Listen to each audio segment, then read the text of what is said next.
عبدالباسط آپ کی خدمت میں F B multi fair T V کی جانب سے سلام عرض کرتا ہے اور خوش آمدید کہتا ہے۔ ناظرین، ایران کے سپریم لیڈر نے پہلا پیغام جو ہے وہ نشر کیا ہے۔ عالمی میڈیا اور تھنک ٹینکس اور عسکری تجزیہ کاروں نے ایران کے سپریم لیڈر کے اس پیغام کو انتہائی تشویش اور گہرائی کی نظر سے دیکھا ہے۔ مغربی میڈیا اسے ایک نئی حقیقت یا نیو ریالٹی کے طور پر دیکھ رہا ہے۔ اس پر چند اہم مغربی میڈیا کے تبصرے جو ہیں وہ آپ کی خدمت میں پیش کرتا ہوں۔ CNN، BBC اور بلومبرگ، یہ میڈیا ایران کی اس حکمت عملی میں تبدیلی کے طور پر اسے دیکھ رہا ہے، جسے کہ آپ شفٹ آف ڈاکٹرائن بھی کہہ سکتے۔ اس میں ایک وارننگ کا درجہ پایا جا رہا ہے۔ CNN کے تجزیہ کاروں کا کہنا ہے کہ یہ پیغام اس بات کا اعلان ہے کہ ایران اب مزید اسٹریٹجک صبر یعنی اسٹریٹجک پیشنس نہیں دکھائے گا۔ اس کو بطور سخت پیغام کے بھی لیا جا رہا ہے۔ میڈیا میں یہ بحث زوروں پر ہے کہ سپریم لیڈر کا امریکی اڈوں سے انخلاء کا مطالبہ دراصل ایک خطرناک الٹیمیٹم ہے، کیونکہ ماضی میں ایران اپنے بیانات پر عمل کرنے کی صلاحیت دکھا چکا ہے۔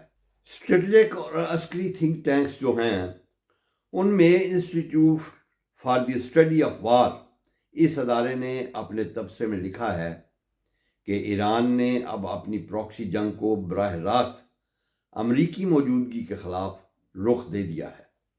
ان کے مطابق یہ پیغام اس بات کی تیاری ہے کہ اگر اسرائیل پر بڑا حملہ ہوا تو امریکہ کو غیر جانبدار رہنے پر مجبور کرنے کے لیے اس کے اڈوں کو نشانہ بنایا جائے گا، اور پہلے بھی جیسے کہ آپ کو معلوم ہے کہ وہ بنا رہا ہے۔ اسی طرح رائل یونائٹڈ سروسز انسٹیٹیوٹ، جو اس کے جو تھنک ٹینکس ہیں، انہوں نے یہ تبصرہ کیا ہے کہ ایران اب صرف دھمکیوں پر اکتفا نہیں کرے گا، بلکہ وہ سفارتی اور فوجی دباؤ کے امتزاج سے امریکہ کو خطے سے بے دخل کرنے کی طویل المدتی حکمت عملی پر گامزن ہے۔ ناظرین، یہ آپ دیکھ سکتے ہیں کہ وہ کس نظر سے ایران کے سپریم لیڈر کا پیغام جو ہے اور ایران کی حکمت عملی کو دیکھ رہے ہیں۔ اس کے مقابلے میں عرب میڈیا، جس کا رد عمل جو ہے وہ الجزیرہ نے وہ دیا ہے، اس نے اس پیغام کو ایک سفارتی چیلنج کے طور پر دیکھا ہے۔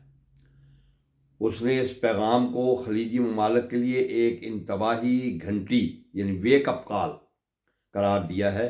ان کے تجزیہ کاروں کا ماننا ہے کہ ایران اس پیغام کے ذریعہ عرب ممالک پر دباؤ ڈالنا چاہتا ہے کہ وہ امریکہ سے تعلقات کم کریں یا پھر ایرانی غیظ و غضب کا سامنا کریں۔ الجزیرہ نے اس پیغام کو مشرق وسطیٰ میں طاقت کے توازن کی تبدیلی یا shift in balance of power کے طور پر پیش کر دیا ہے، جہاں امریکہ کا اثر و رسوخ کم ہوتا دکھائی دے رہا ہے۔ ناظرین، عالمی میڈیا کے کامن کانسنسس کا نچوڑ یہ ہے کہ عالمی میڈیا میں 3 بنیادی باتوں پر اتفاق پایا جا رہا ہے۔ نمبر 1، خطرے میں اضافہ ہے۔ اب مشرق وسطیٰ میں کوئی بھی امریکی ٹھکانہ محفوظ نہیں رہا۔ نمبر 2، سفارتی ناکامی۔ عالمی میڈیا مان رہا ہے کہ مغربی سفارتکاری اس حد تک ناکام ہو چکی ہے کہ اب تہران نے براہ راست ٹکراؤ کا عندیہ دے دیا ہے۔ تیل اور معیشت۔ میڈیا کا سب سے بڑا خدشہ یہ ہے کہ اگر امریکی اڈوں پر حملہ ہوا اور ابنائے حمز بند ہوئی تو عالمی معیشت ایک ایسے بحران میں داخل ہو جائے گی جس سے نکلنا دہائیوں پر محیط ہوگا۔ ہمارا تبصرہ یہ ہے کہ عالمی میڈیا کی نظریں اب اس بات پر ہیں کہ کیا امریکہ اس پیغام کے جواب میں مزید فوج بھیجتا ہے یا کوئی پس پردہ سمجھوتا کرنے کی کوشش کرتا ہے۔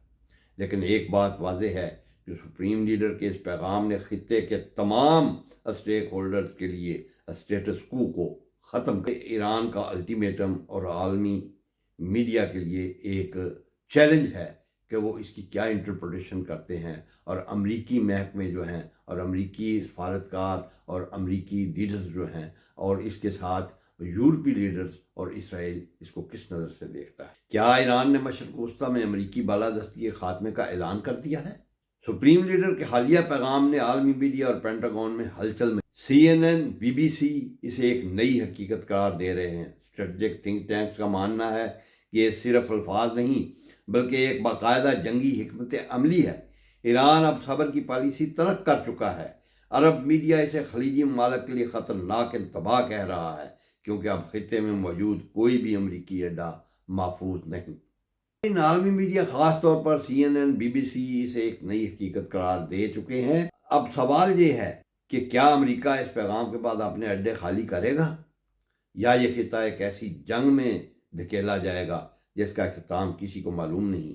اپنی رائے کمنٹس میں دیں، اور ہماری اگلی جو ویڈیو ہے اس میں سعودی عرب اور پاکستان کے درمیان ہونے والی ملاقات کا کچھ ٹھوس نتیجہ، سلامتی کونسل کی ووٹنگ کے اثرات اور تیل کی قیمتوں میں تازہ ترین اتار چڑھاؤ کا ذکر کیا جائے گا۔ اس وقت تک اجازت دیجیے۔ السلام علیکم، خدا حافظ۔